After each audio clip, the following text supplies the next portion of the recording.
kicking off this series talking about after the movie, based on the novel of the same name, based on fan fiction about Harry Styles. Yeah. Tell us more. When did you first watch this? So I first read it, girl. Read the whole thing. A stupid question I was going to thing. ask. So you read the book first? So I read the book. So I found the books.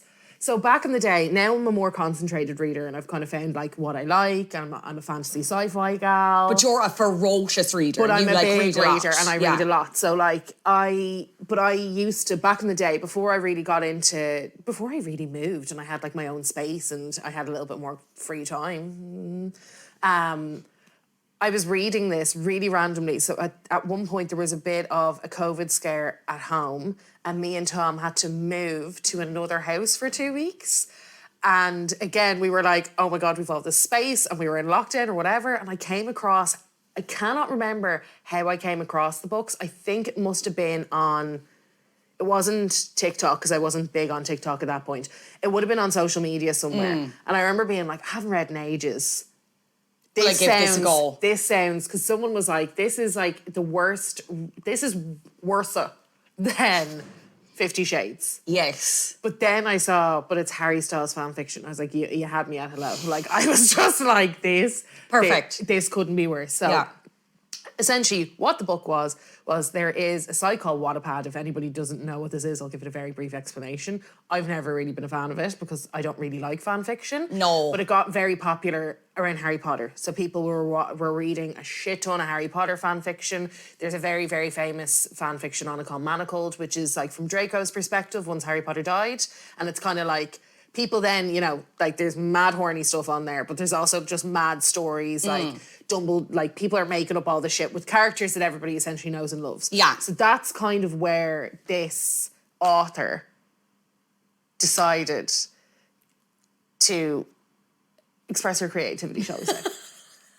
And express it. She did. And she certainly expressed it. So she started writing this fan fiction and it was very obviously, and it was obvious, like she had said, this is the main character she had in mind was Harry Styles, and the female character was her. Yeah, because her name on Wattpad, the author's name is Anna Todd, but her name on Wattpad was Imaginator 1D. So so she was the writing was on the wall there, girl. Yeah. So the first book actually came out in 2014. I read it in 2021. So it's been knocking around a while, right? So anyway, I read the first book. I read the second book. I read the third book, and I was like, right, you're done now. Do you know, it was enough.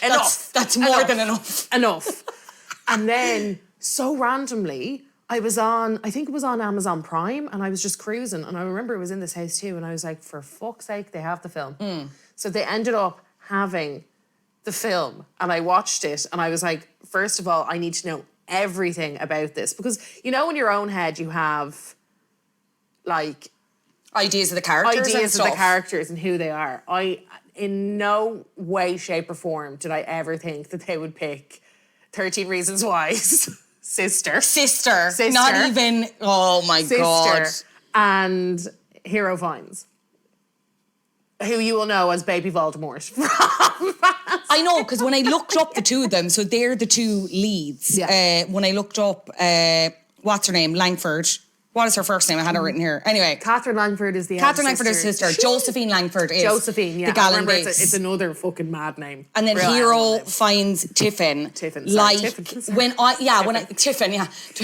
Sorry, my bad. Put some respect on Tiffin.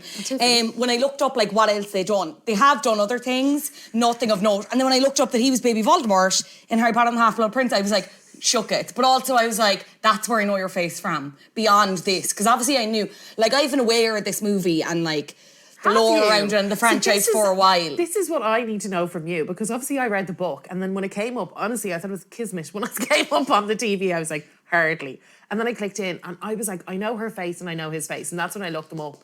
And then I found out about the beef that she has with her sister and all this other mad stuff. Talk to me about the beef she has with Catherine. So like, they don't talk. But nobody knows why.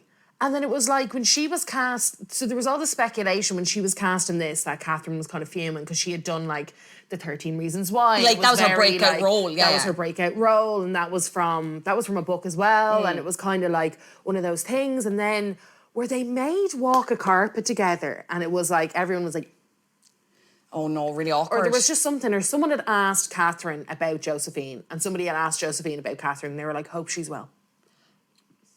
Not hope she's well. Yeah, it was very like, Wish her the here to best. talk about me. Oh. Yeah, it was very odd. Very, very. So then everybody was like, what is going on? But Catherine hasn't really done much since 13 Reasons Why. She did, what's that one?